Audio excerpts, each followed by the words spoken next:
Remember that issue?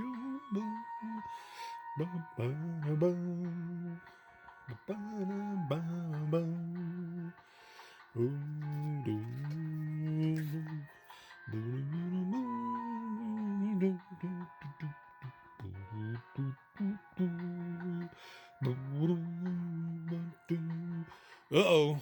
Hulk smash.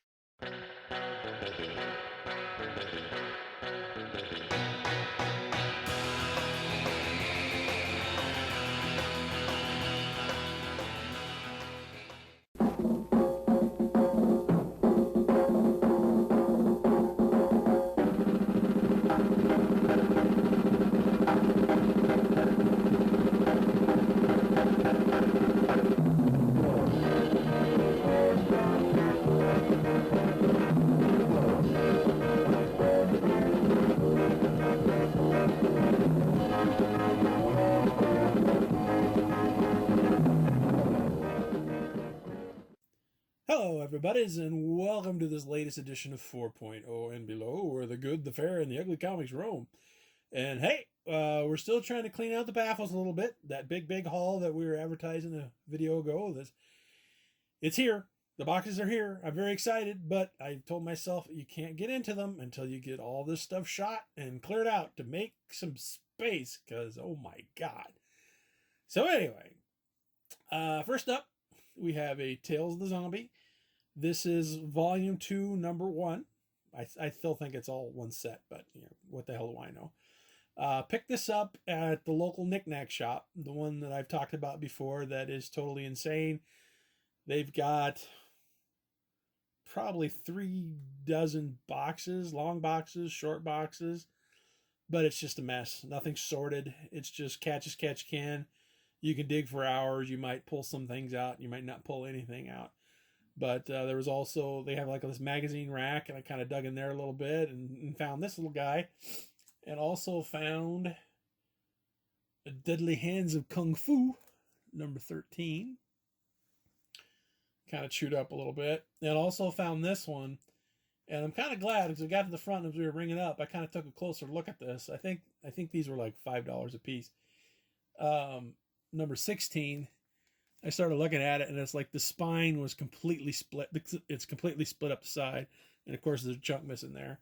And I told him I'd give him $1 for it, and he was amicable, and so I got that for $1. Hooray! So let's see next. Of course, 2020, we talked about it before. One of the goals was to shore up my run of the Incredible Hulk. And in doing so, we also need to pick up a few more annuals. And so, got number 9. Some pretty kooky Ditko art in there, too. Checkmate. Was it worth $2,500? Not to me. And number 14. Sort of the theme that year with a white box. And a number 15. Excellent Mike Zeck cover there. Duking it out with the Abomination. That's right when he became the Gray Hulk. I thought that was kind of cool. I think these were all, got these on eBay, and there was something else that I got in that guy's store too. It'll come up here in a little bit. So moving on. Okay, this is going back to the knickknack store, and I found this. I don't know what this is. I don't know if it's worth anything, and I honestly don't know a whole lot about the character. I'm only familiar with her really through the movie. And I thought the movie was great, and I just think that costume was awesome. So it was like $4, and I thought, what the hell? So I got that. I also found a Marvel Fanfare number 7. A pretty good fight between the Hulk and the Blob and Unis, the Unmovable. Found a Captain. None of these are like major keys or anything. It's just run fillers. Captain America 291. Good burn cover there. I think Trimpy's art on the inside is pretty good. Daredevil 205. Again, I'm trying to get that from like 180 through Born Again. And actually, one of the neatest things I managed to pull out of those boxes, I managed to find a complete long shot miniseries newsstand, starting with number 1. Let's go to number 2. Wonderful art by Art Adams. Number 3. Again, there's all newsstands. Number 4. She-Hulk and Spider-Man. Let's go to number 5. I don't know if you can hear, my cat is desperately trying to get into the room. I am such a meanie. And finally, number 6. I'm fighting Mojo. Okay. Also dug out of those long boxes was a Justice League number 202. Great Prez cover. Kind of a funky story. Found the Batman and what's left of him there. He kind of turned into a werewolf. It was very strange. I'm sorry, an outer space werewolf. Also picked up a Batman and the Outsiders number 1, which will go with some other Batman and the Outsiders that I found a couple years ago in the same store. Okay, so that'll do it for what I managed to find in that thrift store. And this was, I found when I was buying those Hulk annuals. All those Hulk annuals came from the same seller. The seller was also offering this, X-Men 105. Now, the X-Men, I said, I think I started reading the X-Men. I don't remember the exact issue, but I know Paul Smith was the artist. I think they were in space fighting the Brood. And, loved it, fell in love with it, and started, back building. And of course, you get down to those Claremont and Byrne issues, and they got really expensive. But I got it pretty solidly from like 110 on, a few missing here and there. And of course, the reason you had to get them back then was like, hell, I wanted to read them, see what happened. And but then that classic X-Men series came out, and so you kind of caught up on the story, and it's like, well, I guess I can prioritize and spend my money somewhere else. But such as it is, I would still like to finish up this run and get it back to at least 95, 94. Probably will never happen. A giant size X-Men, forget it. So okay, so there's that. Also, dun dun dun, I got me an Wonder Woman number 85. And if you remember, that completes my volume 2 of Wonder Woman. So, yay! That makes my crocodile brain very happy. And also, I was able to find that annual number 8. I knew I had it. I knew I read it because everybody turns into a monkey, and it was awesome. I found it on the back of the toilet under a stack of other things because that's where I do all my thinking and all my reading. I'm sure some of you are doing it the same way. Also, with that annual, this came along with it. This is a reprint. It's an 80-page giant with a bunch of Wonder Woman stories, and she's fighting the cheetah. It was like different eras of Wonder Woman, Golden Age, Silver Age, and Copper. Okay. Moving on, we picked up some more DC horror books, Bronze Age horror books. We got The Phantom Stranger, number 29. We picked up a House of Mystery, a giant size House of Mystery, number 252. Nice Neil Adams cover there. We also managed to pick up a Dark Mansion of Forbidden Love, number 2, which switched to Forbidden Tales of Dark Mansion as of issue number 5, which we also picked up. And also picked up Forbidden Tales of Dark Mansion number 6, which means, hooray, hooray, that completes that series. And now I don't know if I'm going to do Secrets of Haunted House or there's another one. I'm going to try to get all those too. God help me. So, okay, so, excuse me. Talking way too much here. Okay, I got a couple more things that I want to show you, but I need to kind of clear the deck and make some space and bring some more things in because I bought 2 complete runs and I'm going to share them with you. So stay tuned. We'll be right back after these commercial messages. And we're back. Actually, we're back about several weeks later. I was going to shoot this right after the first part.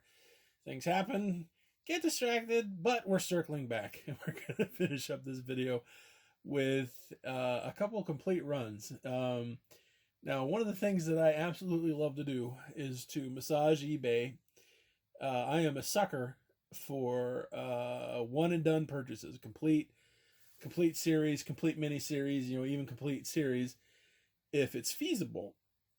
And one of the ones that I found online was I got a full run of the Shadow Pack. Now, those unfamiliar with the Shadow Pack, it's kind of Justice League Dark before Justice League Dark was a thing. You got to start at the top. Got Nightshade, Nightmaster, Blue Devil, Ragman, Enchantress, and Detective Chimp, solving all kinds of mysteries and of a mystical nature. I remember reading the first trade paperback when one of the crises happened. I can't even remember which crisis it was, to be real honest with you. But I really liked it. I really liked Bill Willingham's story. I thought it was pretty good. And so I picked up the thing. It was dirt cheap. It was like 50 cents a book. So, what the hell. There's issue 1. We'll do this right. Issue 3. That's the Pinnacle. And sort of their arch nemesis. Some of the adventures they ran into foul of the demon, etc., etc., etc. And then it ran for a total of 25 issues. And I highly recommend it. Like I said, it's good and cheap. And take a flyer, have a read, and have a good time. Really enjoyed it. Okay, and this next one was, holy hell, this was a deal and a half. Actually, the main reason I stumbled onto this one, I am a huge Oracle fan. Barbara Gordon, Birds of Prey, etc., etc., and was going to try to shore up her origin, which, of course, takes place in the Suicide Squad. And I think I kind of got lucky. I sort of got this before the movie or whatever, before the speculators jumped in on it, and got a hell of a deal. Got a complete set plus, and we're going to get into the plus in a second. Well, actually, we'll get into it right now because this collector also is a huge, huge Suicide Squad fan. Is also part of this lot. It was a complete Legends miniseries, which of course features the origin of the new Suicide Squad. They're taking on Brimstone. Number 2. Number 3. Blockbuster. Poor Blockbuster. Spoilers, Blockbuster doesn't make it. And number 4. And number 5. And number 6.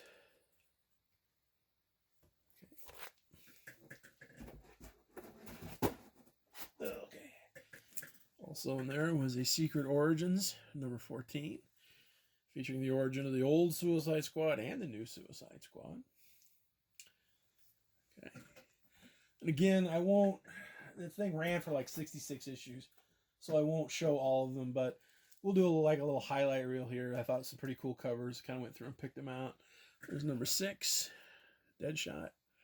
Drawing a bead on the Enchantress, who was a little split personality, kind of made her a good guy and a bad guy half the time. There's number 8. And number 10. First time Waller got into it with the bat.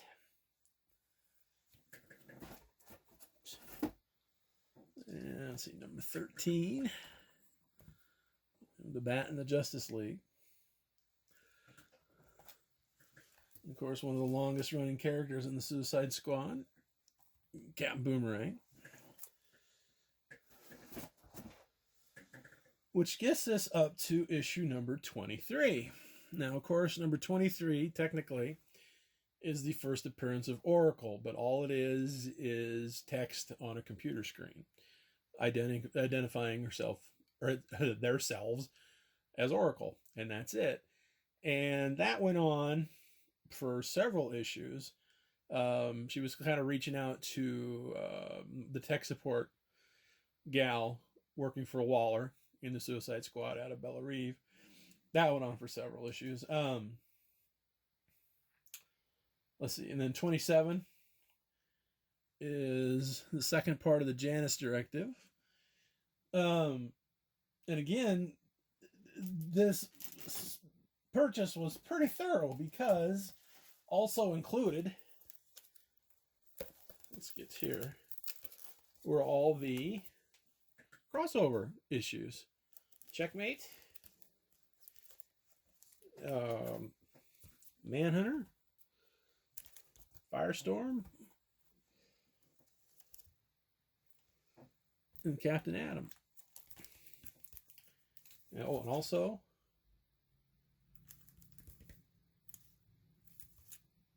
this is earlier with that Justice League story. That was also included. Okay. So, getting back to the main series. Number 34, Amanda Waller versus Granny Goodness. How awesome is that? Yeah, they went to war with Apocalypse because it turned out one of their members, spoilers, was Lashina, one of the female Furies. And then finally, in issue number 38, that's where all the time they're going back and forth on those computer consoles, they were giving out subtle hints of who Oracle really was.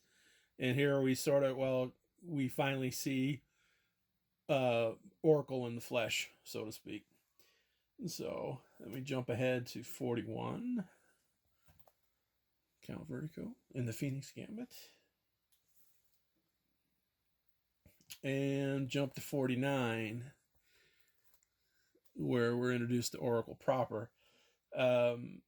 This issue, I know that it's sort of a bait and switch on these covers. Oop, that's 49. This should come first, 48. With the Joker. The Joker's sort of involved, but the main villain is the Thinker. The Thinker is after Oracle through the web or whatever. So, but no, it's kind of interesting. Again, you kind of get to the origins of Oracle and who she is and where she came from. Okay, jumping up to 59, where the Atom quote died unquote died, and someone else took over, and Justice League kind of butted their heads in to see what's going on, and that's also kind of when Oracle started running logistics for the squad a little bit. And then finally, okay, then it brings us to issue 66, which is the last issue. So, but it's not the last issue of this lot, by heavens no. Also included was the annual, number 1, and the special, where they teamed up with the Suicide Squad when a mission goes horribly, horribly, horribly awry. Okay. Also included was the Suicide Squad Convergence. I was so out of loop by then, I don't even really know what Convergence is. I'm not gonna even pretend. Also got full run of Suicide Squad Volume 2. Ostrander coming back, which I thought was pretty cool. Looking for the missing Rick Flag. Number 2. Number 3. Number 4. 5. With Chemo. That was cool, man. This is actually really good. I highly recommend this too. You probably get this pretty cheap too. 7. And number 8. Okay.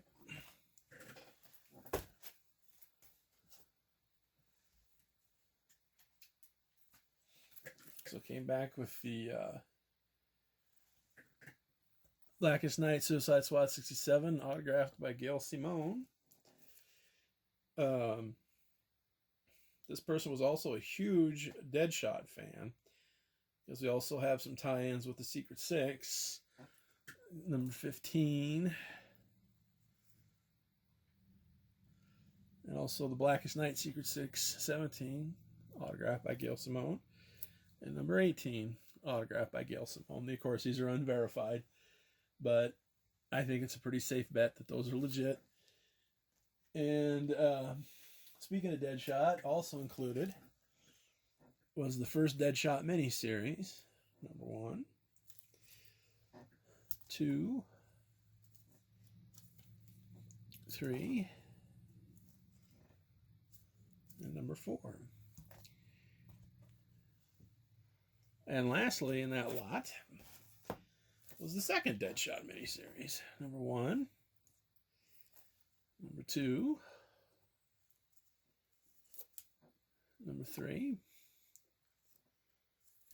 Number 4. Number 5. Oh, also, one more Deadshot. Batman, Legends of the Dark Knight versus Deadshot, number 214. That was a hell of a lot, and pretty reasonably priced, too. Pretty happy for the deal. The seller was very nice, very communicative, and I am extremely happy with that purchase. And that was a fun read.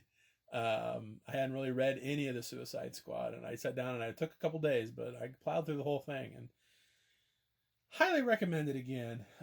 Ostrander is a fun writer. Lots of political shenanigans going on. It's kind of deeper than you think, and it's different than the films and even the cartoons, which I think kind of gives everything a little short shrift a little bit, and I don't think they really pay fair with Amanda Waller either. But I'm looking forward to the movie. That trailer looked pretty hilarious. King Shark, nom nom, oh my god, hand, whatever. But yeah, nope, looks great. And so, with that will wrap up this episode of 4.0 and below. I got one more full series that I managed to piece together in 2020. It's a little fishy, but a lot of fun. And then we will finally get around to our first ridiculously huge purchase of 2021. So until then, this is WB Kelso reminding you to never, ever be embarrassed about what you can afford comic book wise. And until then, we'll catch you later. See ya. Bye-bye.